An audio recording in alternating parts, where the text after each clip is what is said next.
We are about to embark upon a series of strange and exciting, dangerous adventures.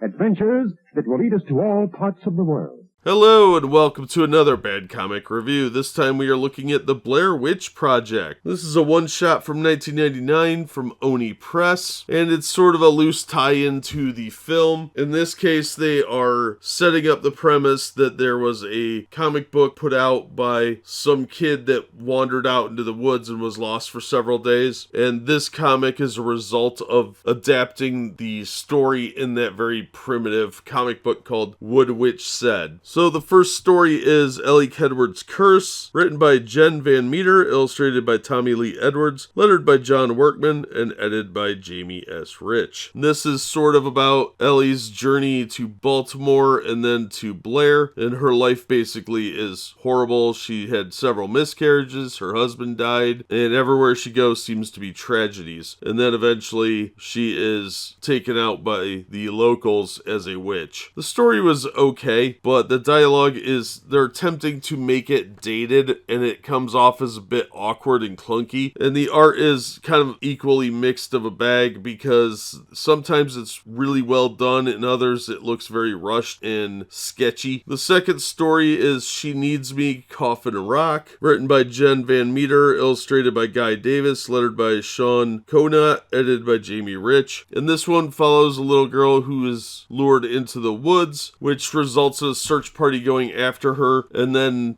dying at Coffin Rock. And that story was actually fairly interesting, but the art is really not something I particularly like. It's got good detailing overall, but it looks sketchy when it comes to people, so I didn't much care for that one. Story-wise, it ties in well to the Coffin Rock story that they tell in the movie and the fake documentary, Curse of the Blair Witch. Then we get to the third story, Left Alone, the Rustin Parr killings, written by Jen Van Meter, art by Bem, edited by Jamie S. Rich. And this basically just retells the Rustin Parr story with really, really sloppy indie art. That looks hideous. And then on the last page they have what are supposed to be original drawings from Wood Witch Says, which look like a little kid did it. There's no attribution on that. Overall, this was an interesting add-on to the Blair Witch mythology, but it's kind of a mixed bag, especially that third story's art is garbage. But if you're a big fan of the franchise, this is something you'll want to add to your collection. It's got some interesting additional information. We learn how the people at Coffin Rock were killed, but it doesn't add enough that you would want to pay more than a couple bucks for this. So if you're a diehard fan of the movies and you want to read this as an accessory to that, then I would say get it for the price of a new issue or less. You shouldn't have any trouble finding this for that kind of price. Most likely less. I found my copy in a dollar bin and it's in really nice shape. I don't think it'll be a big deal. The franchise really hasn't expanded a whole lot in the last few years, so it should be fairly easy to get it at a reasonable price. But I think it adds more to the fake documentary Curse of the Blair Witch that was originally on MTV, and that isn't always included in the other releases of the film, and it's actually kind of hard to find last I looked for it. So unless you're getting a collector's edition or something like that on physical media, that one might be harder to find, but in my opinion that is the superior version of the movie, and